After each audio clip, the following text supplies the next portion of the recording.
Grammar, जो कि ये आपका हिंदी ग्रामर है यानी हिंदी व्याकरण है, जो मुस्कान है, जो मुस्कान चैप्टर पढ़ाने के लिए आए हैं। इसमें आज हम लोग पढ़ेंगे वर्ग 6-7 में जो है वो चैप्टर 3 यानी अध्याय 3 शब्द विचार। तो शब्द इससे पहले भी हम लोग जो है कुछ इसमें पढ़े हैं, कुछ वीडियो आप लोगों को जा चुका है और उसमें आप लोग पढ़े होंगे। इससे पिछले का जस्ट चैप्टर में आपने पढ़ा होगा वर्ण विचार के बारे में, यानी वर्ण के बारे में जानकारी आप लोगों को मिला होगा। तो आज हम लोग पढ़ेंगे वर्ण के बाद शब्द के बारे में हम लोग थोड़ा जानकारी प्राप्त करते हैं। इस शब्द का विशेष रूप से हम लोग डिटेल स्टडी करते हैं। तो उसमें पढ़ेंगे इस शब्द को कैसे कैसे भागों में बांटा गया, किस किस तरीके से बांटा गया है। तो यहाँ पर बच्चों आप लोगों को यहाँ पर देख लीजिए चैप्टर 3 में है शब्द विचार। इसमें शब्द में यहाँ पर कुछ एक शब्द दिया हुआ है, महल, राजा और हाथी, ये 3 शब्द दिया हुआ। आपको इससे पहले वर्ण में पढ़े होंगे, वर्ण में बताया होगा कि शब्द किसे कहते हैं। वर्णों के सार्थक मेरे को शब्द कहते हैं। तो जब उसमें सही वर्ण को अगर अरेंज करके हम करते हैं तो हमारा एक पर्टिकुलर सार्थक शब्द निकलता है। वैसा शब्द जिसका कोई अर्थ निकले उसको हम लोग सार्थक कहते हैं। मतलब ऐसा जो वर्ण का समूह ऐसा समूह हो जिसका कोई अर्थ निकले, तो जब हम समूह को जब बनाते हैं उसका जब अर्थ निकलता है तो उसको सार्थक शब्द कहते हैं। तो अब हम लोग आता है शब्द के बारे में जानेंगे। यहाँ जो दिया हुआ वर्ण या वर्णों का वह समूह, वर्ण या कोई भी शब्द लो, जो भी शब्द, मान लीजिए कि सपोज कि यहाँ पे शब्द एक दिया हुआ विकारी, वर्णों का समूह विकारी। अगर हम इसी का समूह को अगर उल्टा पुल्टा कर दें विरिका, तो क्या ये समूह अच्छा सही शब्द बना? इसका कोई मतलब समझ में आ रहा है? नहीं समझ।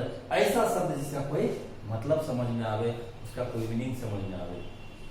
वर्ण या वर्णों का ऐसा समूह यानी वह समूह जिसका कोई अर्थ न होता है वो शब्द कहलाता है। तो कहता है वर्णों को निश्चित क्रम में न रखने से अर्थ की अनुभूति नहीं होती है। अगर हम निश्चित क्रम में न रखें, क्रम को अगर उल्टा पुल्टा कर दें तो उसका हमारे ज्ञान से कोई अर्थ की अनुभूति नहीं होती है। जब हम वर्णों को निश्चित क्रम या स्थान पर रखते हैं, सही अरेंज तरीके से रखते हैं, तो उसे हम सार्थक शब्द प्राप्त होता है। जैसे मलक, मलक, क्या ये मलक कोई शब्द हुआ? नहीं हुआ, यानी ये निरर्थक शब्द कह सकते हैं। तो उसको क्या बोलेंगे? निरर्थक, जिसका कोई अर्थ ही नहीं निकला। अब उसी को अगर हम सही करते हैं कमल, अगर हम सब वर्ण को अगर अरेंज करके सही करें तो वो बनता है कमल, यानी ये सार्थक शब्द बना। तो क्या होता है कि दिया हुआ है कि ज्ञान बढ़ाए में ये भी बहुत पढ़ना चाहिए, बहुत ही इंपॉर्टेंट जानकारी की चीज, सब चीज रहता है। कहता है शब्द वर्णों के सार्थक मेल से बनता है जो एक निश्चित अर्थ प्रकट करता है। अभी आप लोगों को बताया वही चीज है। कहता है यहाँ पहले उदाहरण में मलक का कोई अर्थ नहीं है, परंतु दूसरे उदाहरण में कमल मतलब एक फूल को इंगित करता है, यानी फूल के बारे में बताता है कि कमल एक क्या है, तो वो फूल है। वर्णों के क्रम को बदल कर भी कई सार्थक शब्द बनाए जा सकते हैं। जैसे हम अगर उल्टा पुल्टा करके और भी दूसरा शब्द बनाया जा सकता है, बट बनने के बाद उसका कोई अर्थ निकलना चाहिए। जैसे कमल, कलम, सब वही है, क है, लो है, मो है। मो को अगर हम उल्टा पुल्टा करें या लो को उल्टा पुल्टा करें या क को उल्टा पुल्टा कर दें, तो हम लोग यदि अगर उल्टा पुल्टा करने से पर्टिकुलर वो अर्थ पता होना चाहिए, सार्थक रूप से होना चाहिए।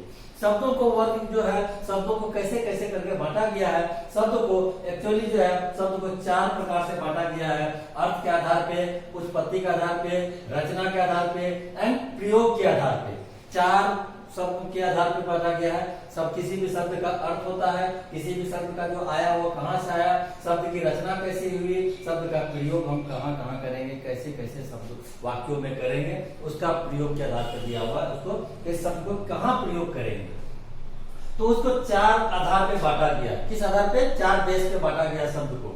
अगर यदि हम पर्टिकुलर एक एक बेस के आधार पर अगर हम चले, अर्थ के आधार पे, तो हम लोग शब्द जो होता है वो 4 प्रकार में बांटा गया। अर्थ को 4 प्रकार से बांटा गया है। एकार्थी शब्द, अनेकार्थी शब्द, पर्यायवाची शब्द, विलोम शब्द। यानी हम लोग यहाँ पर छोटा शॉर्ट फॉर्म में लिखे हैं। आप लोग यहाँ शब्द लगा सकते हैं, यहाँ शब्द नहीं लिखे हैं। यह शॉर्ट फॉर्म में जगह कम रहने की वजह से हम लोग इसको सिर्फ शॉर्ट फॉर्म में लिखे हैं कि आप लोग समझने के लिए समझ सकते हैं।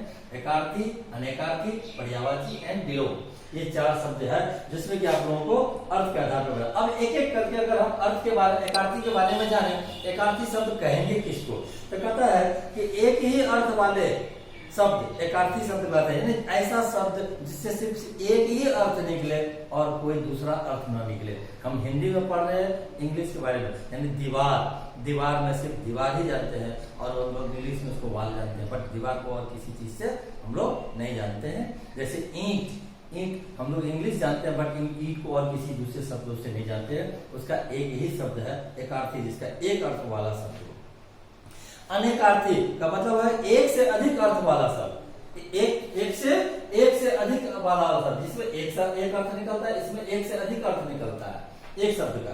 कहता है एक से अधिक अर्थ वाले शब्द अनेकार्थी शब्द कहलाते हैं। जैसे कर के अर्थ है हाथ, कर का मतलब क्या हुआ, यदि कर कोई मेरा शब्द है तो कर मीन्स होता है यह हाथ, कर मतलब हाथ होता है। टैक्स, एक कर जो है उसको हम टैक्स भी बोलते हैं, एक कर मतलब टैक्स, और दूसरे कर को मतलब किरण भी बोलते हैं, कर को किरण भी बोलते हैं। तो हम लोग जैसे कर हुआ, कर का कितने सारे मतलब निकल गए। तो उसी तरह अब आते हैं पर्यायवाची। तीसरा आता है मेरा पर्यायवाची शब्द। पर्यायवाची शब्द किसको कहते हैं, कहता है समान अर्थ प्रकट करने वाले शब्द को पर्यायवाची, जिसका अर्थ जो है एक समान हो, सेम समान ही हो, उसका मतलब अलग हो गया। वो कर में क्या था, कर मीन्स हाथ, कर मीन्स जो हो गया वो किरण, ये अलग अलग मतलब निकल गया, लेकिन इसका जो है मतलब एक ही होगा और शब्द अलग अलग हो जाएगा।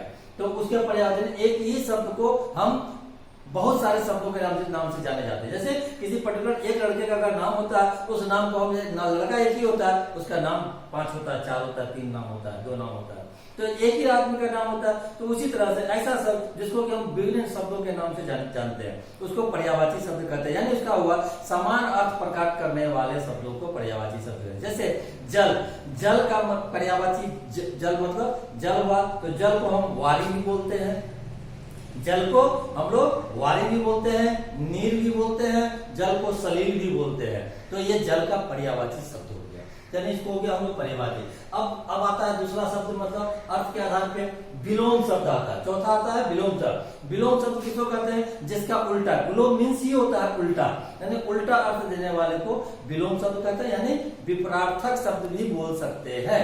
उसको हम लोग क्या बोल सकते हैं, विपरार्थक शब्द। जैसे हम लोग गया कमल, कमल मतलब हो गया कठोर, अनुराग विराग, कमल कठोर, कमल हो गया कोमल, कठोर मतलब हार्ड, और हो गया अनुराग विराग उदय अस्त, जिसका उदय होता है वो अस्त होता है। ऊंचा नीचा, अमीर गरीब, उल्टा, जस्ट उसका विपरीत उल्टा। अब आता है प्रयोग के आधार पे जो है उत्पत्ति के आधार पर अगर चलते हैं, तो इसको भी हम लोग शब्द को 4 भागों में बांटा गया है। कौन सा शब्द में है, तत्सम शब्द, तद्भव शब्द, देशज शब्द और विदेशज, यानी उसको हम लोग विदेशी शब्द भी बोलते हैं, विदेशज या विदेशी शब्द बोलते हैं। तो उसको हम लोग उत्पत्ति के आधार पर एक एक चीज जाने, हम लोग डिटेल से जाने। तत्सम शब्द किसको कहेंगे, कैसे शब्द को हम पहचानेंगे ये तत्सम शब्द है या नहीं है। कहता संस्कृत भाषा के वे शब्द, संस्कृत भाषा के वे शब्द जो हिंदी में बिना किसी परिवर्तन के प्रयोग किए जाते हैं, उन्हें तत्सम कहते हैं। बिना कोई परिवर्तन, कोई चेंजिंग नहीं करना है, यानी हस्त, हम लोग ये संस्कृत शब्द है उसको हम लोग हिंदी में यूज करते हैं और कोई चेंजिंग नहीं करते हैं। अगर हम लोग बिना चेंजिंग किए लिखते हैं तो वो हमारा तत्सम शब्द कहलाता है। जैसे हस्त हो गया, गज, अग्नि, रात्रि, रात्रि रात लिखते हैं बट रात्रि वो संस्कृत शब्द है, ठीक है। उसी तरह आता है तद्भव शब्द। तब किसको कहेंगे तद्भव, कहता है संस्कृत भाषा के वे शब्द, ये वो भी शब्द है बट संस्कृत भाषा का वो शब्द है जो अपना रूप परिवर्तित करके हिंदी में प्रयोग होते हैं, उन्हें तद्भव शब्द कहते हैं। जैसे हाथ, हाथी, आग, रात। अब जैसे रात, अगर रात्रि बोले तो रात्रि वो तत्सम हो गया। अगर रात्रि को अगर हम उसको शब्द को चेंज कर देते हैं, परिवर्तन कर देते हैं, तो रात्रि मतलब रात हो गया, वो रात क्या हो गया, वो तद्भव शब्द हो गया। शब्द कौन सा था, वो रात्रि, वो तत्सम शब्द था और उसको हम रात्रि को परिवर्तित किए, वो रात हुआ, पहले रात में मेरा तद्भव शब्द हो गया, संस्कृत का परिवर्तित शब्द हो गया।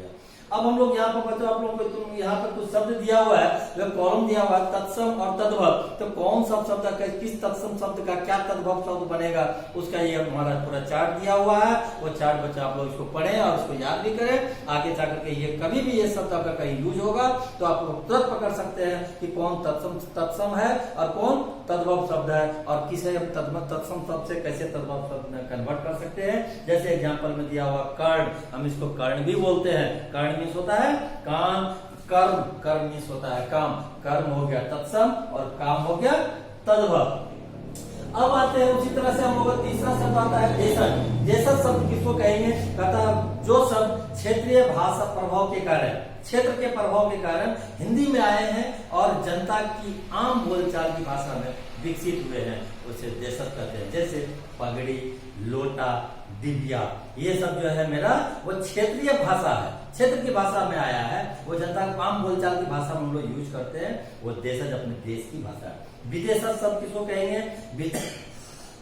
विदेशी यात्रियों द्वारा, यानी अमेरिका, चीन, जापान या कोई भी अदर कंट्री, नेपाल, पाकिस्तान, विदेशी जातियों के संपर्क से उनकी भाषा के बहुत सारे शब्द हिंदी में प्रयोग होते हैं। शब्द वो विदेशी है, यूज हम लोग अपने देश में करते हैं, इसलिए विदेशी शब्द कहते हैं, हिंदी में प्रयोग होते हैं, ऐसे शब्द को विदेशी शब्द कहते हैं। जैसे कॉलेज, कॉलेज मेरा अपना देश की चीज है। कॉलेज हम लोग हिंदी में भी कॉलेज ही है, ऊपर चंद्र लगाते हैं, लेकिन इंग्लिश में भी कॉलेज ही लिखते हैं, ठीक है। तो वो कॉलेज शब्द जो है वो विदेशी शब्द है। चाय, कॉफी, ये सब हमारा विदेशी शब्द है। अब विदेशी शब्द में से आपको कैसे पता चलेगा कि कौन सा है? उसमें भी दिया हुआ कुछ अरबी शब्द, हमारा अरब से आया हुआ शब्द है। अमीर, अजीब, अकल, आदत, औरत, ये सब हमारा दिया हुआ है। बच्चों इस बुक को पढ़ेंगे तो और भी विशेष जानकारी आप लोगों को मिलेगी। अरबी शब्द है, उसी तरह तुर्की शब्द है, अंग्रेजी शब्द है, पुर्तगाली शब्द है, फारसी शब्द है। वो फारस कैसे कौन कौन सब हम लोग जो यूज करते हैं, अपने देश में यूज करते हैं बोलचाल की भाषा में। अब आता है किसके आधार पर? रचना के आधार पर शब्द को जो है उसको 3 भागों में बांटा गया है। रचना के आधार पर शब्द को 3 भागों में बांटा गया है, रूढ़, यौगिक एंड योग रूढ़, ये 3 भागों। अब हम लोग पढ़ेंगे रूढ़ शब्द कहेंगे किसको? रूढ़ शब्द कहते हैं वे शब्द जो अन्य शब्दों के मेल से बना हो, वे शब्द जो अन्य शब्दों के मेल से बने हो, जो परंपरा से किसी विशेष अर्थ के लिए प्रसिद्ध हो, अर्थात जिन शब्दों के सार्थक खंड न हो सके, जिसका सार्थक खंड न हो सके, उसे हम लोग रूढ़ शब्द कहते हैं। जैसे महल शब्द का अर्थ होता है प्रसाद, महल का अर्थ होता है प्रसाद, पर इसके खंड अगर करते हैं म, ह और ल, तीनों को अलग अलग करते हैं, का इसका अलग अलग कोई अर्थ नहीं है। इसी प्रकार लड़की, खिड़की, सेना, ये सब शब्द जो है रूढ़ शब्द है, जिसको तोड़ देने पर कोई अर्थ नहीं निकलता। अब यौगिक किसको कहेंगे? कहता है जो शब्द 2 या 2 से अधिक शब्दों के मेल से बनते हैं, वैसा शब्द या 2 से अधिक शब्दों के मेल से बनते हैं, उसे हम लोग यौगिक शब्द कहते हैं। और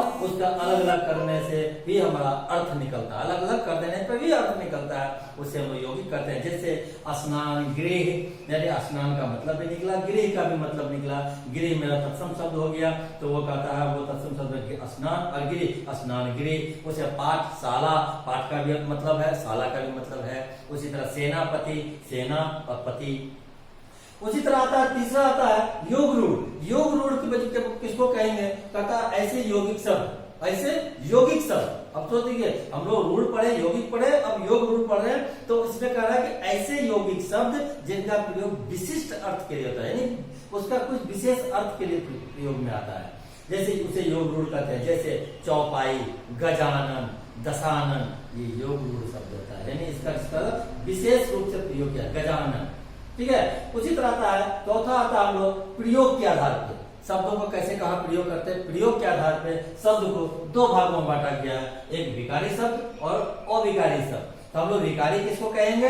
कहता है कि जिन शब्दों का लिंग, वचन, कारक का प्रभाव पड़ता है, ऐसे शब्द में लिंग, वचन, कारक का प्रभाव पड़ता है, उसे विकारी शब्द कहते हैं। और ये विकारी शब्द 4 प्रकार के होते हैं। विकारी शब्द में संज्ञा, सर्वनाम, विशेषण एंड क्रिया। और अविकारी शब्द में आता है क्रिया विशेषण, संबंध बोधक, समुच्चय बोधक एंड विस्मयादि बोधक। ये 4 प्रकार के शब्द होते हैं जो बता दिए आपको अविकारी में, जिसमें कि विकारी आपको बताए अविकारी में जिन शब्दों का लिंग, वचन, कारक का कोई प्रभाव, एक पर प्रभाव पड़ता है और दूसरे पर प्रभाव नहीं पड़ता है, अविकारी कहते हैं।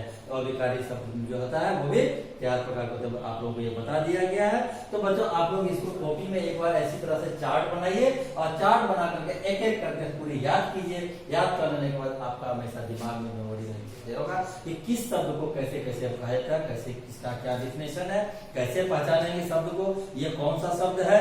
और इसको बुक को 4 बार 5 बार पढ़िए, जितना बार पढ़ेंगे उतना बार फायदा करेगा, उतना बार माइंड मजबूत होगा। और इसको पढ़ने के बाद इसके बाद का क्वेश्चन आंसर को इसको सॉल्व करने का कोशिश कीजिए।